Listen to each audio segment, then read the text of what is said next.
Olá a todos, sejam bem-vindos de volta. Hoje estamos recebendo o embaixador Memo K. Badrakumar, diplomata aposentado e ex-embaixador da Índia, além de autor do blog muito popular Indian Punchline. Estou muito feliz em tê-lo de volta ao programa, porque queria muito discutir com você essa postura mais agressiva dos Estados Unidos em relação à Índia, a pressão que está sendo exercida sobre o país e também os motivos por trás disso. Achei que um bom ponto de partida seria como você está interpretando toda essa situação mais ampla. Parece que a Índia está sendo colocada diante de um dilema, assim como outros países: alinhar-se ou ser punida. Não está claro se a Índia vai reagir como a China ou se subordinar como a Europa. Mas como você está interpretando essa situação? Você tem escrito sobre isso recentemente.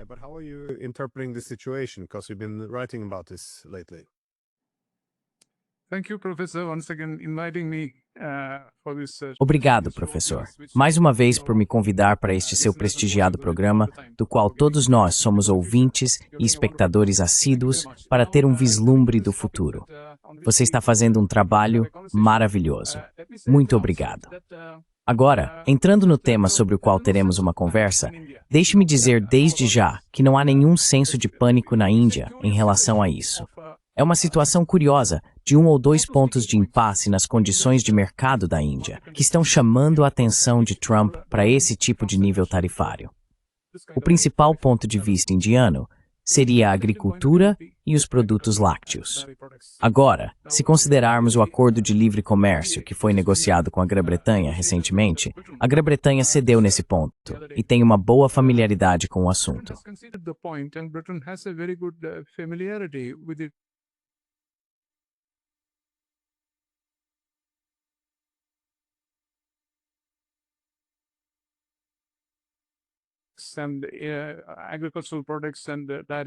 E produtos agrícolas e laticínios para o mercado indiano. Acho que cerca de 40% da população da Índia depende criticamente da agricultura. A situação nem se compara à da França na Europa, em termos de agricultura e política. É um tema muito sensível, quase explosivo. Portanto, realmente não há margem para concessões nesse aspecto, porque a reação seria tão severa, politicamente catastrófica, não só para este governo, mas para qualquer governo no poder na Índia, se for visto como comprometendo os interesses dos camponeses, dos agricultores. Esse é o primeiro ponto.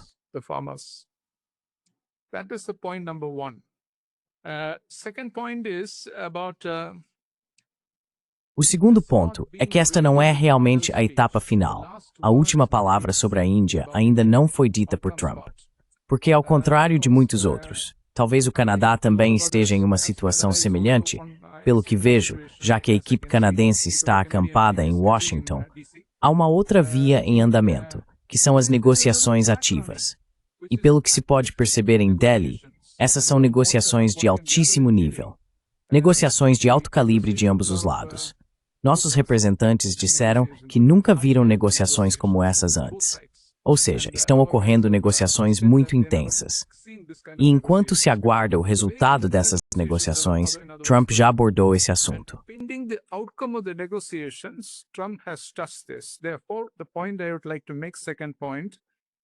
Portanto, o ponto que gostaria de destacar, meu segundo ponto, é que gostaria de ver isso como uma situação temporária, que certamente passará por mudanças à medida que o pacote for totalmente negociado. E ele só será negociado quando estiver completamente fechado, o que é possível em questão de algumas semanas, pois há muita negociação acontecendo. Esse é o segundo ponto. O terceiro ponto que gostaria de mencionar é que hoje existe uma dimensão curiosa em relação à penalidade que Trump ameaçou impor à Índia, ou seja, uma penalidade em relação ao comércio da Índia com a Rússia. E aí existem duas dimensões.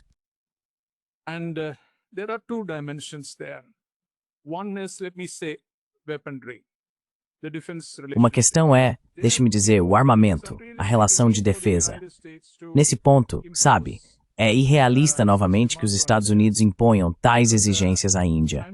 Porque, não estou tentando falar sobre a geopolítica disso ou algo assim, mas, realisticamente falando, a Índia também é ambiciosa em chegar perto, por exemplo, de onde o Irã chegou, onde a Coreia do Sul chegou, ou onde alguns outros países estão ultrapassando a Índia e avançando em termos de indústria de defesa.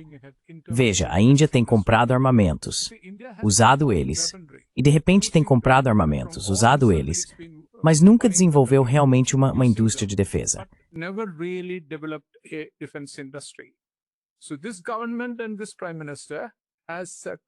Então, este governo e este primeiro-ministro tiveram a ideia de implementar a doutrina Make in India, trazendo esse conceito para a indústria de defesa, o que significa que as principais transações de defesa, de agora em diante e no futuro previsível, serão decididas com base na disposição do fornecedor em participar do design, coprodução, etc., das armas na Índia, e em estabelecer uma infraestrutura para isso, em vez de simplesmente comprar pronto, usar e depois enfrentar muitos problemas, já que há uma grande variedade de tecnologias militares disponíveis na Índia em termos dessas aquisições, vindas do Reino Unido, França, Israel, etc. Portanto, precisamos racionalizar as coisas dessa forma. E assim, com qualquer sistema de armas, não é realmente problemático para a Índia ter acesso à tecnologia militar de alto nível. Have access to high-level military technology. Russia is a good case there, because Russia is... A Rússia é um bom exemplo nesse caso, sabe? Porque mesmo com o caça furtivo Su-57, o caça de quinta geração, a oferta russa é transferir para a Índia os códigos e produzir a aeronave na Índia. Agora o ponto é, para ser justo, a autonomia de um país, a soberania de um país, deve ser medida nesses parâmetros, se realmente deseja insistir nisso como pré-requisito para uma grande transação de defesa. Arranjos intermediários são aceitáveis, mas é preciso projetar isso para o futuro, em termos de conteúdo indiano, de conteúdo Make in India. Então, se os Estados Unidos estiverem dispostos a fazer isso, por exemplo, com seu caça F-35, bem, nós vamos considerar, tenho certeza disso. Mas se eles não puderem, e se outro país igualar essa oferta, como a Rússia iguala, ou se a França igualar com a tecnologia de seus caças Rafale, então teremos uma escolha a fazer.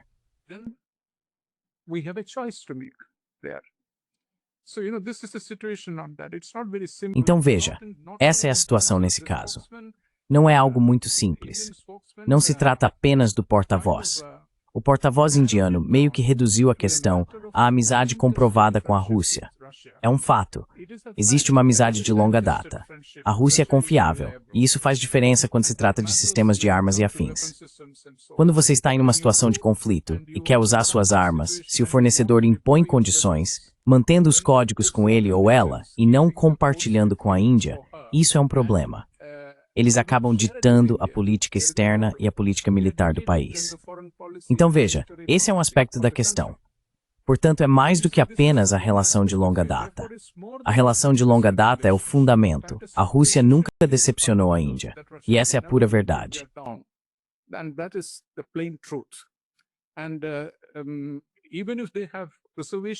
E mesmo que tenham reservas sobre algo que a Índia esteja fazendo, eles deixam isso de lado e dão carta branca para a Índia.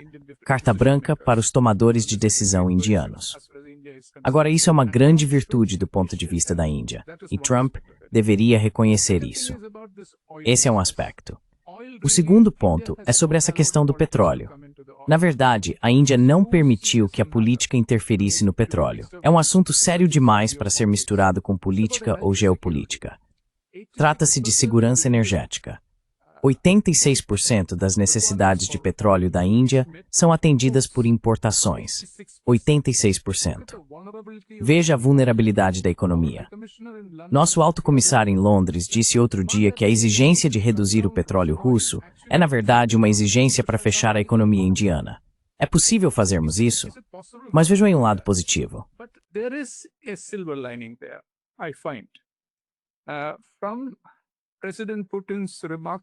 A partir das declarações do presidente Putin com Lukashenko em 1º de agosto, durante sua reunião e interação com a imprensa, de certas observações feitas por Marco Rubio na noite anterior, em uma entrevista à Fox, e de certos comentários feitos pelo ministro das Relações Exteriores Lavrov, 6 horas após as declarações de Putin.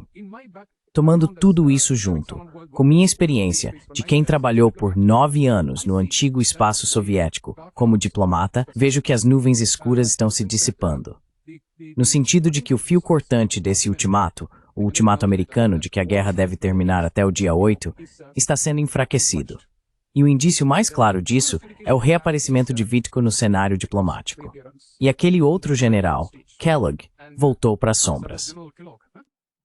Kellogg has moved back into the shade. Now this is a very interesting signal from there. Agora, este é um sinal muito interessante vindo de lá. Esse sinal implica que uma via política e diplomática está sendo retomada com força total.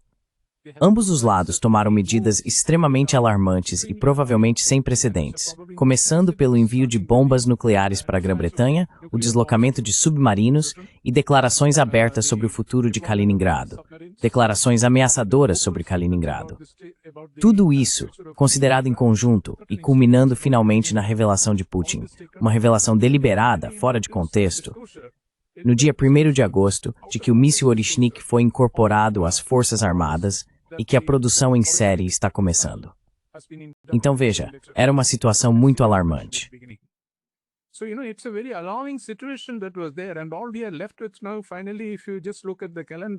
E tudo que nos resta agora, finalmente, se você olhar apenas para o calendário, são mais 5 dias para essa guerra acabar.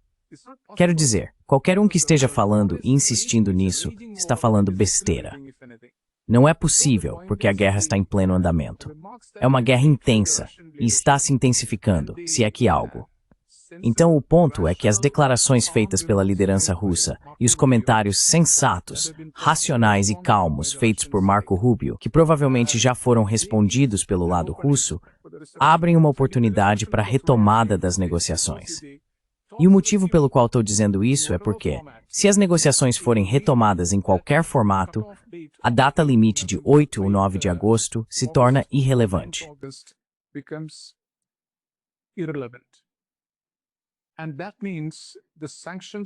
E isso significa que as sanções não serão impostas à Rússia. Como é possível ter sanções e, ao mesmo tempo, discutir negociações de paz? Não é possível. É lógico. E se as sanções não vão ser impostas à Rússia, como podem existir sanções secundárias na forma de tarifas sobre o petróleo? Não vou entrar em outros aspectos disso. Como, por exemplo, se os Estados Unidos estão em posição de impor tais tarifas à China, que também é colocada junto com a Índia como um dos principais compradores de petróleo russo. Não acho que seja possível, porque então todas essas discussões que aconteceram em seja lá onde for, Copenhague, Genebra, onde quer que seja, entre as delegações chinesa e americana, tornam-se inúteis, qualquer que seja o entendimento que estejam tentando construir.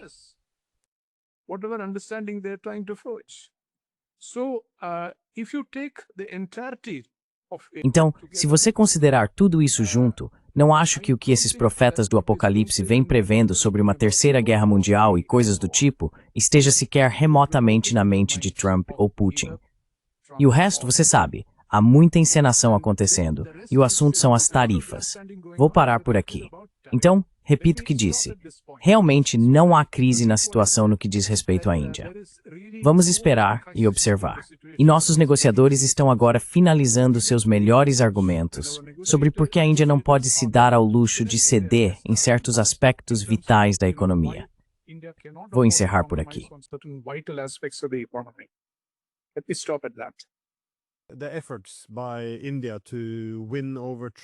Os esforços da Índia para conquistar Trump como aliado ao comprar armamentos dos Estados Unidos, os europeus fizeram algo semelhante, ou seja, comprometeram-se totalmente com os Estados Unidos, aceitaram esse gasto de 5% com o setor militar e entraram nesse recente acordo comercial, que foi visto como uma capitulação completa, chegando até a chamar Trump de papai. Esse tipo de coisa, realmente tentando agradar os americanos. Mas, em vez disso, vemos os europeus se tornando cada vez mais subordinados. Você acha que a Índia vai tentar se manter fora da mira dos Estados Unidos? Acredita que continuará fazendo investimentos, por exemplo, em armamentos americanos? Não necessariamente porque são os melhores, mas para evitar punições de Trump.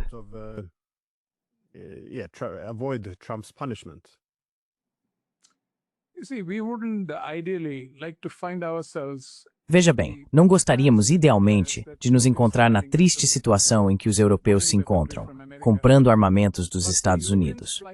Mas o problema dos europeus é que eles se acostumaram tanto com isso, ficaram tão viciados nisso, que nunca realmente buscaram a transferência de tecnologia.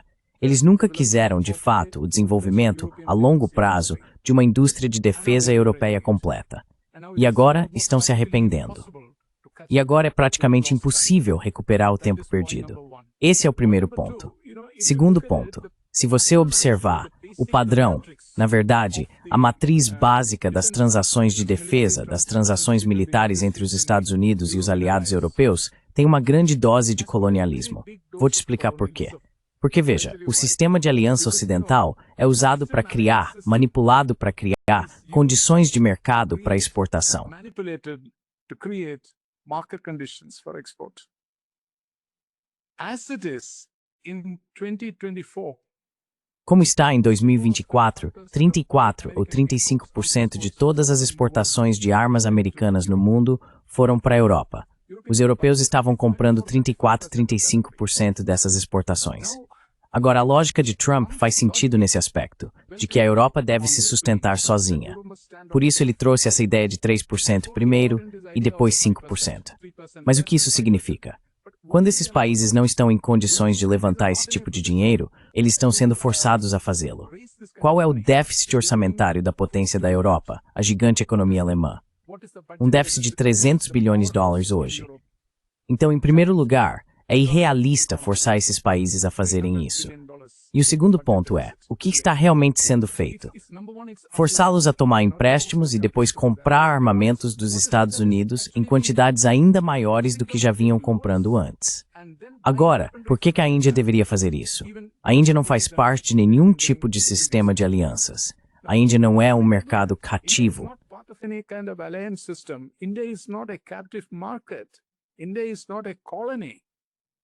A Índia não é uma colônia, diferente da forma como os Estados Unidos tratam os europeus. Sabe, seja em relação à energia ou armamentos, por que a Índia deveria fazer isso?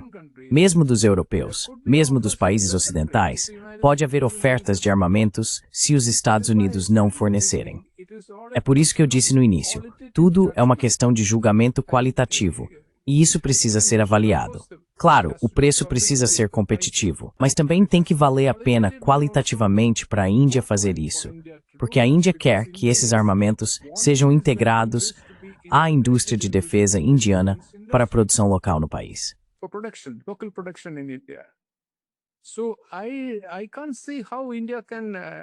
Então, não vejo como a Índia possa abandonar essa política, que é uma política muito prestigiosa, carregando o aval do próprio primeiro-ministro Narendra Modi. Ele viajou pelo mundo todo para falar sobre o Make in India como conceito. Agora, Trump está praticamente exigindo, vocês só precisam continuar comprando de nós. Isso é viável? Sempre que os americanos demonstraram disposição ou prontidão para compartilhar tecnologia e produzir na Índia, a Índia aceitou, seja helicópteros ou qualquer outra coisa. Tecnologia de drones, seja o que for, a Índia aceitou. Mas fora isso, não sei se é possível para a Índia fazer isso.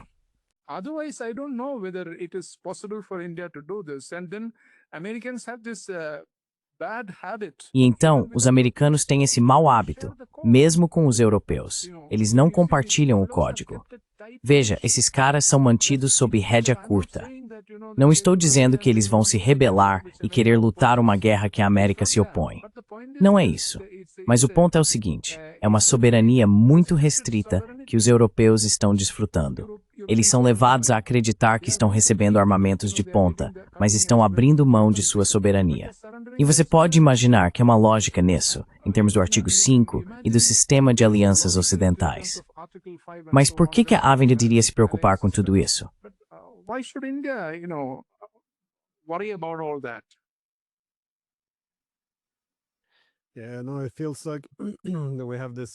Parece que agora temos essa doutrina Brezhnev na Europa, de soberania limitada, como você disse. E achei interessante seu comentário sobre um modelo colonial, porque é basicamente isso que é criado por essa interdependência tão assimétrica. Os Estados Unidos parecem ativamente pressionar para que a Europa se limite a negociar apenas com os Estados Unidos, e impeça a diversificação.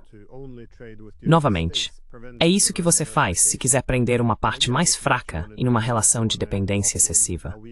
Vimos isso após a Segunda Guerra Mundial, mas continuamente os Estados Unidos extraem muito poder ao garantir que outros países usem apenas tecnologias americanas, apenas seus produtos industriais, apenas seus suprimentos de energia, apenas seus corredores de transporte, bancos, moeda, o sistema de pagamento SWIFT.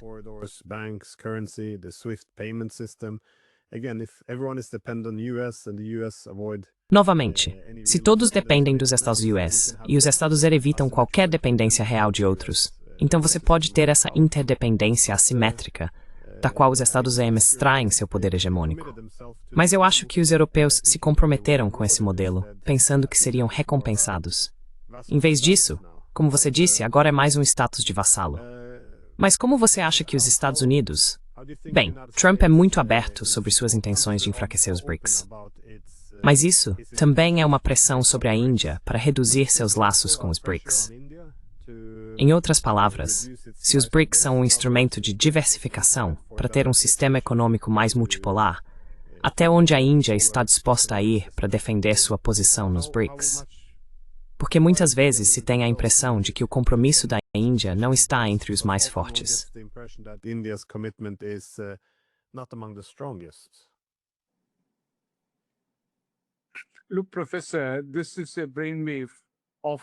Olha, professor, isso é uma criação dos russos. O BRICS foi ideia deles. Depois os chineses se juntaram. Nosso primeiro-ministro estava visitando a Rússia naquela época e, à margem de um evento multilateral, foi sondado sobre se participaria de uma reunião como essa. Ele concordou, se é que foi por pura cortesia. E então ficou estagnado. Se você olhar para a história desse movimento, ele ficou estagnado. Depois, os russos deram novo fôlego a ele em 2014 e em 2022, quando precisaram. Eles revitalizaram e trouxeram o BRICS como uma plataforma para desafiar os exams e orquestrar processos com forte conteúdo anti-americano. Estou dizendo claramente, foi isso que aconteceu com o BRICS. Caso contrário, o BRICS é uma organização sem dentes e não tem absolutamente nenhum poder de influência.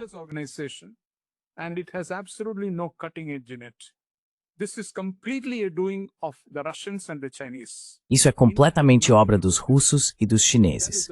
A Índia não teve nada a ver com isso. Essa é a realidade simples. Portanto, se Trump está levantando poeira sobre o assunto, quem deveria responder por isso é Vladimir Putin ou Xi Jinping. Não coloquem a Índia contra Trump quando se trata do BRICS. Isso pode ser um jogo muito esperto, e eles ficam escondidos sem serem notados. Mas são eles, os culpados aqui, que deram o tom decisivo a isso. Em outro momento, até mesmo a Organização de Cooperação de Xangai teve esse tipo de destaque e costumava ser chamada de OTAN asiática. A Índia nunca participou realmente de dar uma inclinação anti-americana ao BRICS. Então Trump sabe disso e está confortável com essa situação. Trump knows that and Trump is comfortable with that. If BRICS has not gone in the direction... Se o BRICS não avançou na direção de desenvolver uma nova moeda do BRICS, Trump deveria dar crédito à Índia, porque foi a oposição da Índia, as reservas da Índia. Veja por esse lado. A Índia não tem problema com o SWIFT. A Índia não tem problema em negociar com dólares. A Índia não teme que suas reservas sejam confiscadas pelos americanos. De quem é esse problema? E a Índia está interessada em um aspecto disso, que é transferir o sistema de pagamentos para moedas locais, porque isso é uma questão totalmente diferente.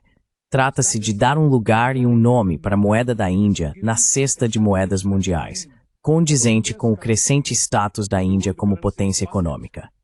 Veja, isso também não tem nenhum viés anti-americano. It also has no anti-American thrust to it.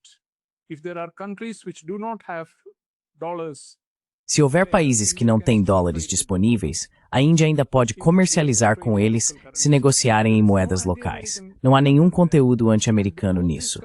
E ambos os países, a Índia e o país com o qual ela negocia, têm acesso ao SWIFT. Mesmo assim, usamos dessa forma. Portanto, é algo engenhoso que está acontecendo aqui. Quando se fala, por um lado, de amizade comprovada pelo tempo entre Índia e Rússia, então os russos se escondem quando há pressão dos americanos sobre o BRICS e dizem que é um problema da Índia. Não é? Isso foi concebido no seio dos tomadores de decisão russos. Então, os russos é que devem responder por isso. So the Russians must answer this.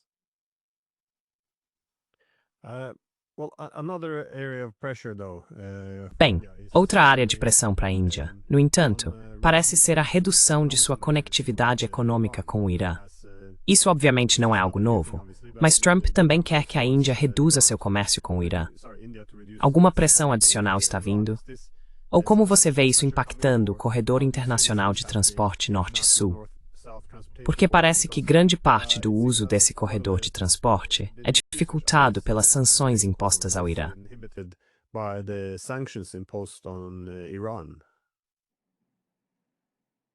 Iran is a completely different story. Você sabe, o Irã é uma história completamente diferente. Completamente diferente. Você deve se lembrar que mesmo no auge das sanções americanas contra o Irã, eles permitiram a colaboração no porto de Chabahar entre a Índia e o Irã. O que isso significa? Veja, eles deram espaço para a Índia desenvolver relações com o Irã. Esse relacionamento está longe de ser ideal, não estou dizendo que está. E eu sei disso muito bem, porque lido com esse relacionamento desde 1979, quando comecei a lidar com o Irã pela primeira vez. Posso te dizer o seguinte, se o relacionamento não é ideal, é por uma série de outros motivos, motivos que até a China e a Rússia conhecem. É difícil. É um mercado difícil de trabalhar. E os iranianos são negociadores muito duros. E não há constância na posição deles durante as negociações.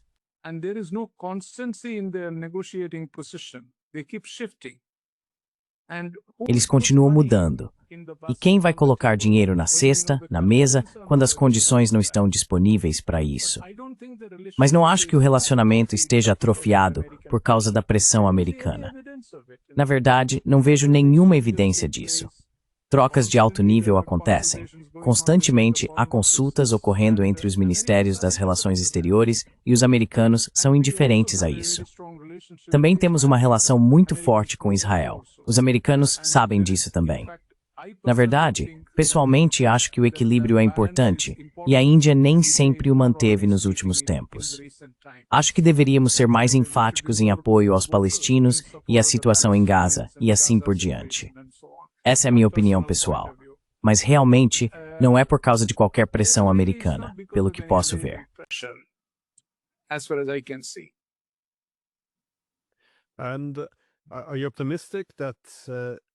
E você está otimista de que se agora os americanos e os russos voltarem às negociações, que é uma das áreas em que Trump pressionou a Índia, é provável que as tarifas também possam cair? Ou é um pouco como acontece com os europeus e os britânicos, em que as tarifas estão de qualquer forma vinculadas à redistribuição dos Estados Unidos?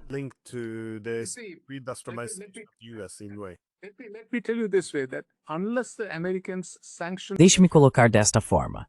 A menos que os americanos sancionem a Rússia, especificamente o petróleo russo, não há possibilidade de sanções secundárias contra a Índia. Não há motivo para sanções secundárias contra a Índia. E se não houver sanções secundárias contra a Índia, não há necessidade de uma penalidade, uma tarifa punitiva. Todo esse conceito é completamente infundado. Então veja, é por isso que comecei dizendo que estamos em um ponto de inflexão. Como diplomata, talvez eu tenha o direito de ser otimista, mas isso pode não se confirmar pelos acontecimentos ou eventos posteriores. Eu não sei, e nem tenho controle sobre isso. Mas o ponto, acredito, é que com minha familiaridade com a relação russo-americana,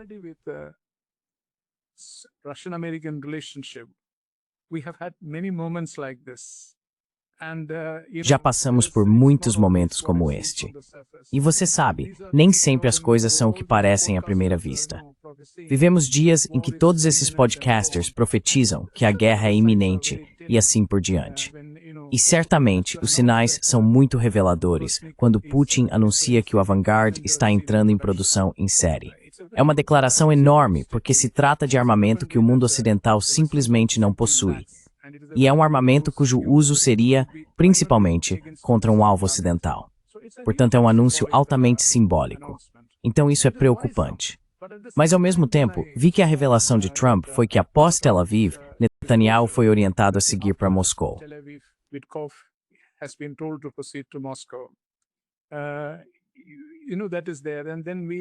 Sabe, isso está aí. Então não estamos discutindo outro aspecto disso, completamente diferente, que é a alta turbulência na política interna americana.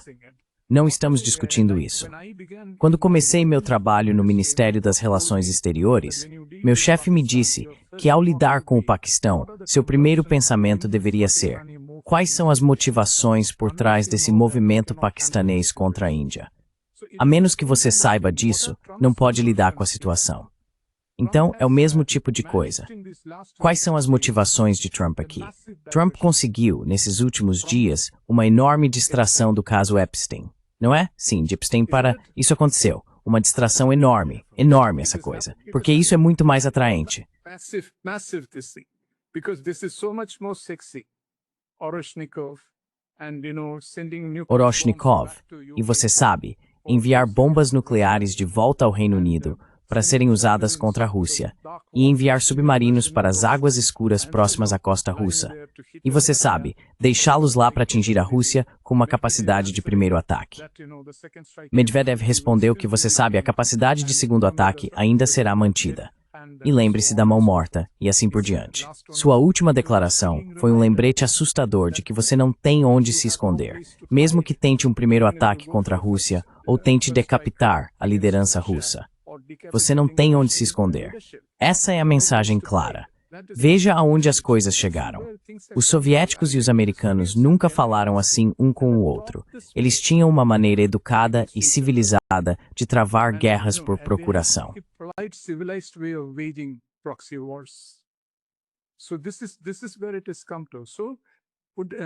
Então, é a isso que chegamos. Trump também tem muito. Às vezes me pergunto por que os russos não levam em conta o fato de que ele enfrenta um enorme problema internamente na política americana.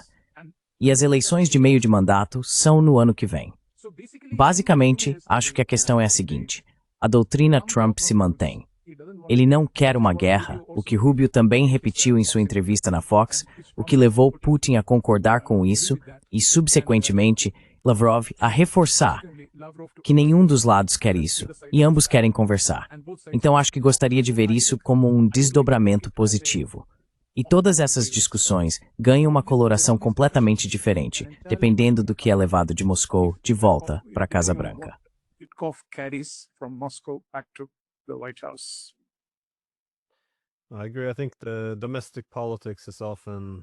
Concordo.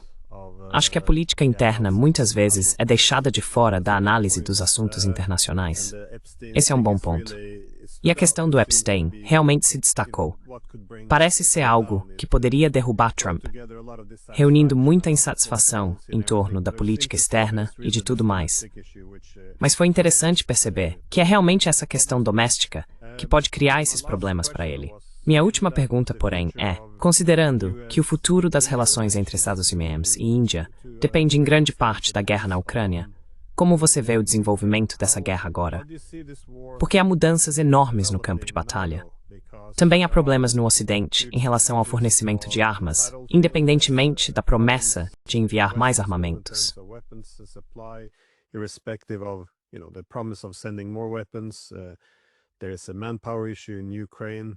Há um problema de falta de pessoal na Ucrânia, mas ao mesmo tempo, vemos que a disposição do Ocidente em aceitar que perdemos essa guerra por procuração contra a Rússia é bastante forte.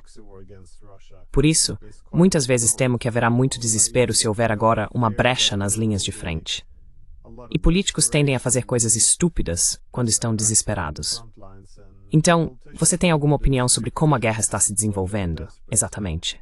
Porque, se Trump decidir impor essas sanções severas contra a Rússia, incluindo sanções secundárias a países como a Índia, provavelmente será porque há preocupação de que a linha de frente esteja desmoronando.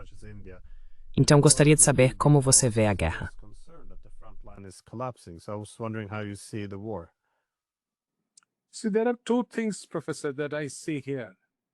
Então, professor, vejo duas coisas aqui. Primeiro, se analisarmos cuidadosamente as declarações de Putin, ele falou sobre as regiões da Ucrânia que fazem parte da Rússia de forma irrevogável, que são Donbass e Novorossiya, além da Crimeia. Portanto, ao meu entender, O sentimento popular na Rússia é que agora que já atravessamos mais da metade desse rio de sangue, é preciso seguir adiante e concluir o que foi iniciado, para que isso não volte a nos assombrar. Esse pode ser o sentimento popular na Rússia. Mas a declaração de Putin não refletiu isso.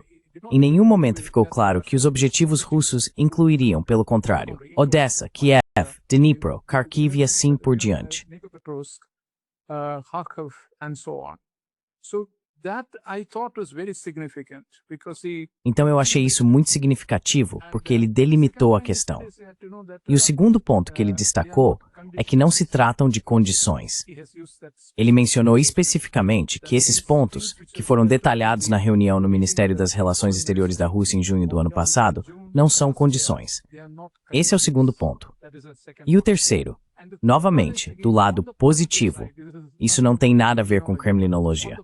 Mas do lado positivo, agora temos uma situação em que a Rússia ofereceu, ou a Rússia propôs nas negociações de Istambul, a constituição de 2 comitês, grupos de trabalho, lados russo e ucraniano, 2 grupos de trabalho, um na área militar e outro na área política. One on military and one on political side. And from what I understand from Lavrov's remarks, E pelo que entendi das declarações de Lavrov, a Ucrânia aceitou isso. A Ucrânia aceitou, mas não agiu em relação a isso. Lavrov disse que se eles agirem, será um grande passo, entre aspas, grande passo, adiante. Por outro lado, o lado ucraniano propôs que qualquer acordo sobre a Ucrânia deve estar inserido em uma arquitetura de segurança pan-europeia, que também é uma exigência russa. Ou seja, agora você está percorrendo todo o espectro das propostas que a Rússia havia feito antes do início da operação militar especial na Europa. Portanto, a Rússia está conseguindo um acordo muito favorável aí.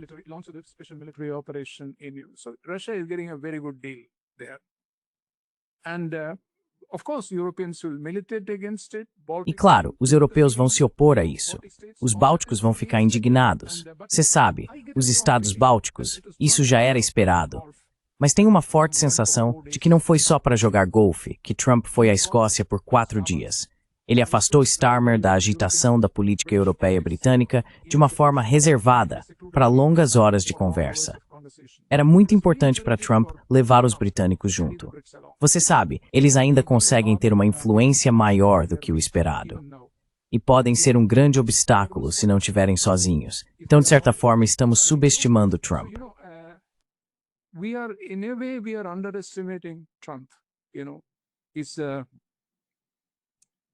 Você sabe, a linguagem corporal e tudo mais, ele falou duro com alguns ao seu lado em relação à Rússia. Mas então, ele está levando isso adiante, está concluindo e levando junto. E depois disso, seu primeiro grande anúncio é colocar Vitkov de volta. E então ele disse que há muitas outras coisas a serem colocadas no tabuleiro de xadrez, que ainda não abordamos. Por exemplo, o principal negociador em Istambul, o ex-ministro da Defesa, que é tártaro. Um tártaro étnico, como você sabe. Qual é o nome dele? Esqueci o nome. Ele foi indicado pelo Zelensky como novo embaixador nos Estados Unidos. E Trump recusou, se negou a dar o agreement e disse que ele deveria voltar ao seu cargo. Por que ele estava sendo enviado? Porque ele era um negociador razoável para os russos. Então queriam tirá-lo do caminho e mandar outra pessoa para lá.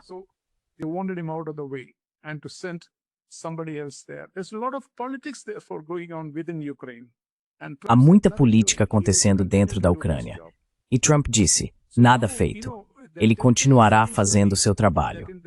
Então agora você sabe, os sinais reveladores serão que nas próximas 48 horas, eu diria, se houver algum avanço no anúncio, avanço nos grupos de trabalho que mencionei antes, ou que Lavrov sugeriu, se isso acontecer, será um grande sinal de que Trump voltou atrás e pressionou aqueles caras para saírem dessa situação.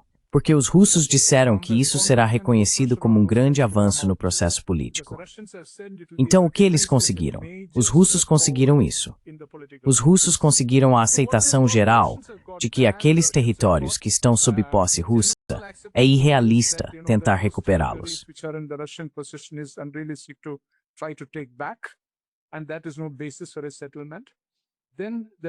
E isso não é uma base para um acordo. Depois, o próximo ponto é que os russos também passaram a insistir na revogação de todas as leis antirrussas do Código Legal. E é um pedido muito razoável, porque Lavrov disse, se você ler essa declaração novamente, Lavrov disse que não há nenhum país no planeta que tenha legislado nesses termos. E então o ponto final, o mais importante, não é apenas a questão da expansão da OTAN, é toda a questão da arquitetura de segurança europeia. E o reconhecimento de que o acordo sobre a Ucrânia precisa estar situado, precisa ter um lugar e um nome, na arquitetura de segurança pan-europeia. Então eu costumo olhar para as exigências russas antes de eles iniciarem as operações. Estamos, de certa forma, próximos de atender a essas exigências na mesa de negociações. At the negotiating table.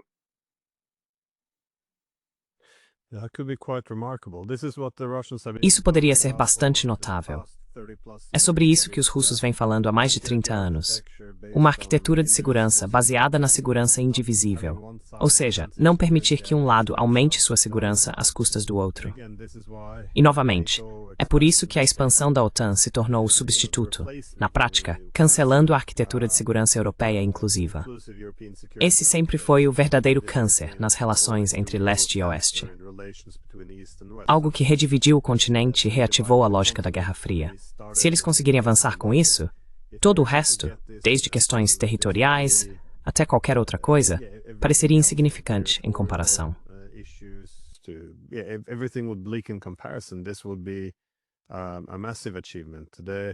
Isso seria uma conquista enorme.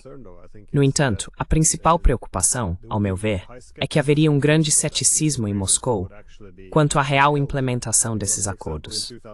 Por exemplo, em 2005, os europeus e a Rússia assinaram esse acordo de espaço comum, no qual afirmaram a mesma coisa, que as iniciativas de integração em relação à vizinhança comum teriam que ser harmonizadas, reconhecendo essencialmente o princípio da segurança indivisível. Não demorou muitos meses para que a UEMA já começasse a promover a parceria oriental, na qual buscava integrar todos os países em sua periferia oriental à OA, com exceção da Rússia.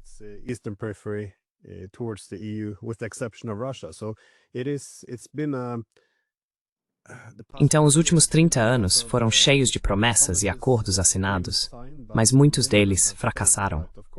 Mas é claro, algo assim, uma estrutura abrangente, poderia realmente mudar o jogo para resolver alguns dos problemas que foram plantados no início ou meados dos anos 90, que agora, obviamente, estão resultando em guerra. Mas eu acho que sim, é bom ter um pouco de otimismo. Há muito pessimismo e desânimo, então fico muito feliz em ouvir uma análise otimista, porque mas parece que as coisas só pioram.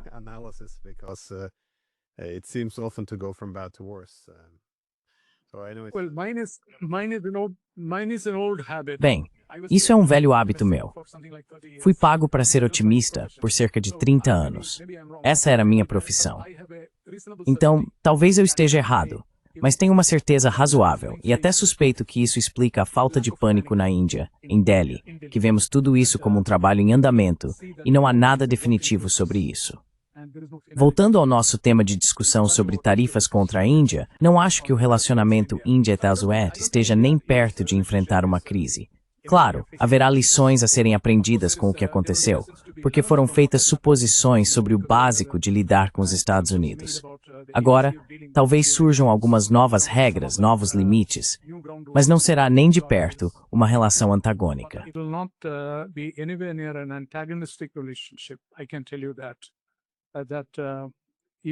Posso dizer que nem mesmo a reconciliação é realmente necessária, porque ao mesmo tempo você encontra uma série de desenvolvimentos positivos nas últimas semanas. Por exemplo, o grupo paquistanês que realizou o ataque em Pahalgam, matando dezenas de indianos na Caxemira, foi rotulado como grupo terrorista pelo Departamento dos Estados Unidos. Ele também foi vinculado ao Lashkar-Taiba, que tem base no Paquistão. É uma acusação muito contundente contra o Paquistão. E há ainda outras coisas, como o lançamento de um satélite fantástico com ajuda americana, com a ajuda da NASA, um esforço colaborativo entre a NASA e a ISRO. Esse tipo de coisa está acontecendo. This kind of thing is taking place. And, this military drill E você sabe, esse exercício militar que está acontecendo no Pacífico Ocidental, na Austrália, pela primeira vez, a Índia está participando dele. Isso até levou alguns especialistas russos a alegarem que o Quad está tomando a forma de uma aliança militar. Então, é um passo importante. O que estou tentando dizer é que há várias outras coisas acontecendo. O relacionamento está no caminho certo e seu impulso não foi afetado por isso. Então, de certa forma, isso pode acabar sendo um evento secundário, mas um evento secundário que é importante para a Índia, porque fico satisfeito de ver que esses tipos de ilusões foram dissipados.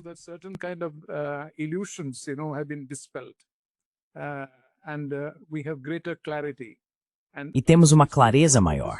E a clareza que acompanha isso é também que nossa ideia era que Trump entraria em guerra com a China por causa de Taiwan. Longe disso. A ilusão é a seguinte, que a Índia tem a capacidade de criar espaço em relação à China ao forjar laços estreitos com os Estados Unidos. Mas não é assim que está acontecendo. E isso vai dar impulso, até mesmo pode-se argumentar, isso vai dar impulso ao processo de normalização que o governo iniciou com a China. Isso vai dar impulso a isso. E não acho que haja qualquer possibilidade de dano duradouro ao relacionamento Índia-Rússia também, como resultado disso.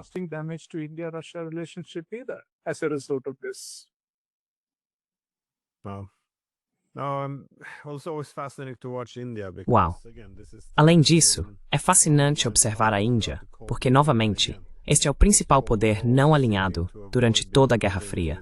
E, mais uma vez, no pós-Guerra Fria, também busca evitar ser puxada para sistemas alinhados ou qualquer tipo de arranjo de soma zero, que não apenas a colocaria em um bloco, mas também prejudicaria sua capacidade de agir como um polo organizacional independente de poder. E eu sei que no passado conversamos. Você foi um pouco crítico quanto à capacidade da Índia de atuar como um polo independente de poder em um mundo multipolar. Mas, novamente, como um poder não alinhado, acho que muitas pessoas desejam que a Índia continue nesse caminho e não seja atraída para sistemas destrutivos baseados em blocos. De qualquer forma, muito obrigado pelo seu tempo. Acho que grande parte do mundo está olhando para a Índia agora e para o que está acontecendo. Então, mais uma vez, obrigado. Muito obrigado. Fico muito feliz por ter essa conversa com você. Obrigado por me convidar.